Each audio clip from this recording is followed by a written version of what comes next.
Je vais vous présenter dans cette vidéo les dernières mises à jour de janvier 2023 pour Sortie Nature, en particulier la fonctionnalité des listes d'attente. Si je vais sur l'événement, bon, j'en ai pris un au hasard, vous pouvez voir qu'on a rajouté un champ qui s'appelle notes internes. Les notes internes, on s'est dit que ce serait intéressant pour que vous puissiez communiquer entre différents intervenants ou différents gestionnaires, différents collègues, salariés, bénévoles. C'est des notes que vous pouvez saisir sans qu'elles ne soient visibles par le public. Donc nous par exemple on s'en sert pour dire que le lieu de rendez-vous est à une adresse précise sans qu'on ait à la communiquer publiquement, puisque le principe c'est que les gens s'inscrivent et qu'ils aient l'information du lieu de rendez-vous précis une fois qu'ils sont inscrits. Donc voilà, ça c'est un exemple d'utilisation de cette case. Ici, rien n'a changé. Vous pouvez voir qu'on a rajouté ici un bouton, une section, pour pouvoir permettre ou non les listes d'attente.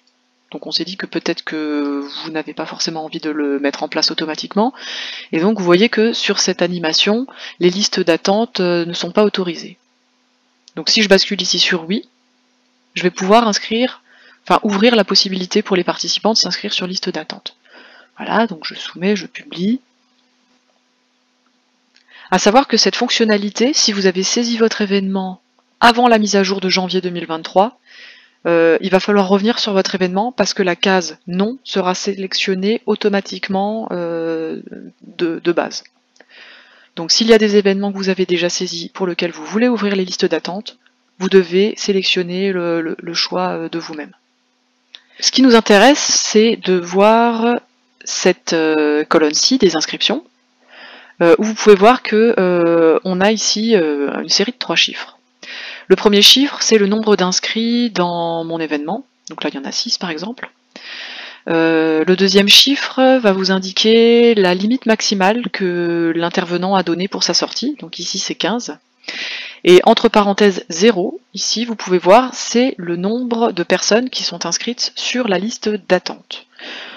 Donc dans ce cas-là, on a 6 personnes sur 15, il n'y a encore personne sur liste d'attente. Si je clique sur ce bouton, il n'y a pas de changement par rapport à ce que vous avez pu avoir avant. On a bien le nom et les coordonnées de la personne inscrite, la date à laquelle cette personne s'est inscrite, le statut, et ici cette nouvelle colonne qui vous indique si la personne elle est sur liste d'attente, donc oui ou non, donc là c'est non. Vous pouvez intervenir sur ce champ également, donc quand vous cliquez sur modifier cette inscription par exemple, vous pouvez ici choisir si vous basculez cette personne sur liste d'attente. Inversement, donc dans ce cas-là, la personne n'est pas sur liste d'attente, je peux la mettre sur liste d'attente, donc je vais le faire, je vais cliquer sur oui, je valide, et vous pouvez y voir ici que la ligne a été mise en surbrillance d'une couleur différente pour indiquer que cette personne est sur liste d'attente. Donc vous pouvez déjà voir ici qu'il n'y a plus que 5 personnes sur 15 inscrites, et plus 6. Si je retourne sur mon tableau des événements, vous pouvez voir ici que cette sortie a 5 participants sur 15 autorisés maximum, et entre parenthèses, j'ai le petit 1 qui m'indique que la personne que j'ai basculée sur liste d'attente tout à l'heure est voilà, et donc sur liste d'attente. Autre élément important, quand nous sommes dans cette configuration-là, à savoir que nous avons un nombre d'inscrits qui est inférieur à la limite maximum. Donc là, on a bien 5 personnes sur 15 qui sont inscrites, mais que j'ai une personne en liste d'attente. Nous allons avoir une information supplémentaire dans les actions en attente, donc sur le menu de la gauche. Donc je l'ouvre.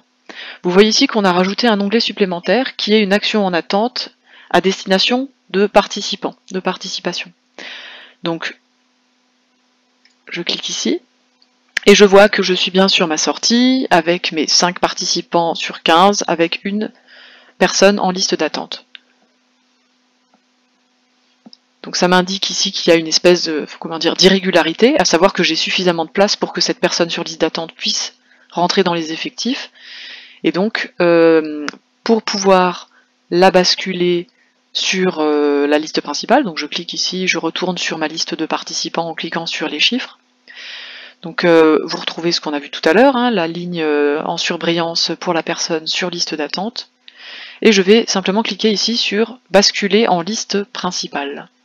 Voilà. Alors, comment ça se traduit pratiquement sur sortie nature? Je vais choisir par exemple cette sortie d'un parc à l'autre, avec ici une liste d'inscriptions qui est encore ouverte, puisqu'il reste visiblement 9 places. Donc, je suis intéressé, je clique sur m'inscrire.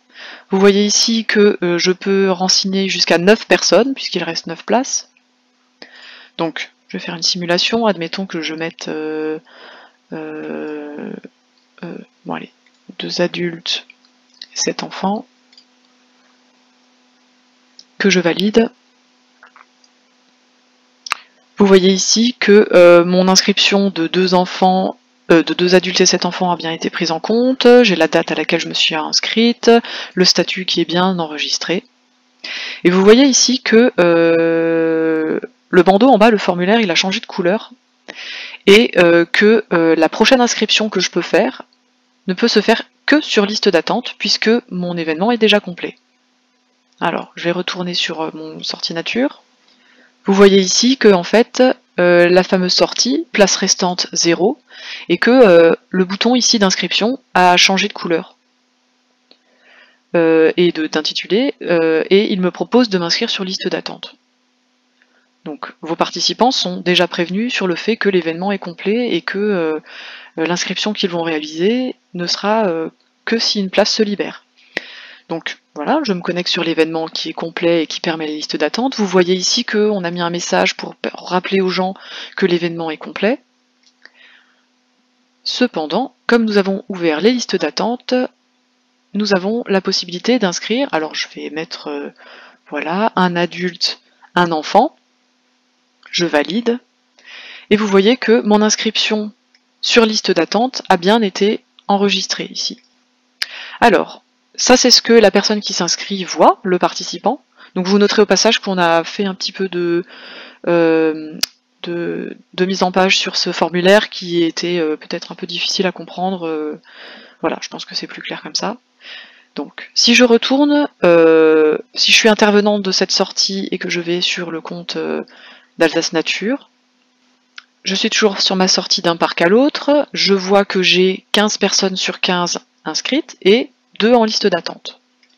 Alors, comme tout à l'heure, vous pouvez voir que les personnes sur liste d'attente sont mises ici en surbrillance.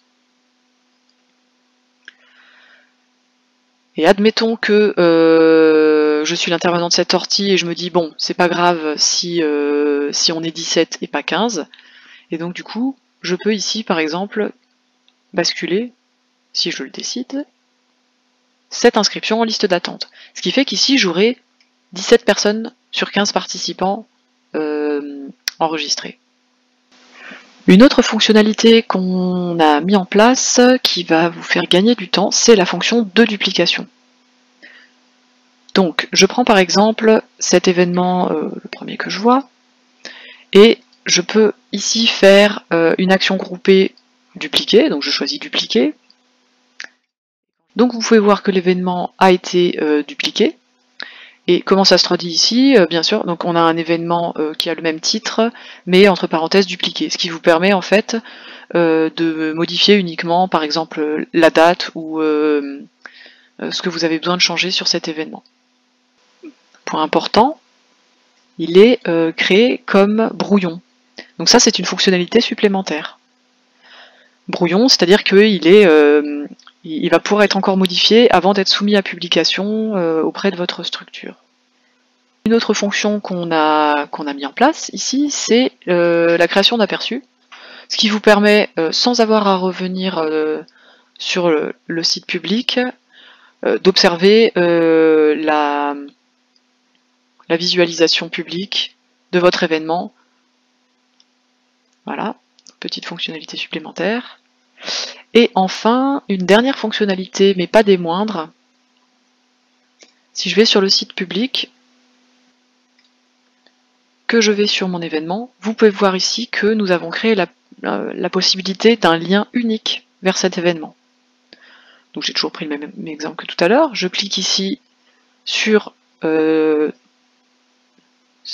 titre avec le lien, et vous pouvez voir que ici, une URL, donc une adresse unique, a été créée vers cet événement-là. Ce qui va vous permettre de faire votre communication directement vers l'événement. Si vous faites des newsletters, ou que vous voulez le publier sur un autre site, voilà, c'est une fonctionnalité qui est a priori très attendue. Voilà, je pense avoir fait le tour des principales mises à jour que nous avons fait en janvier 2023 pour sortinature.org, et je vous dis à bientôt pour de nouveaux tutos.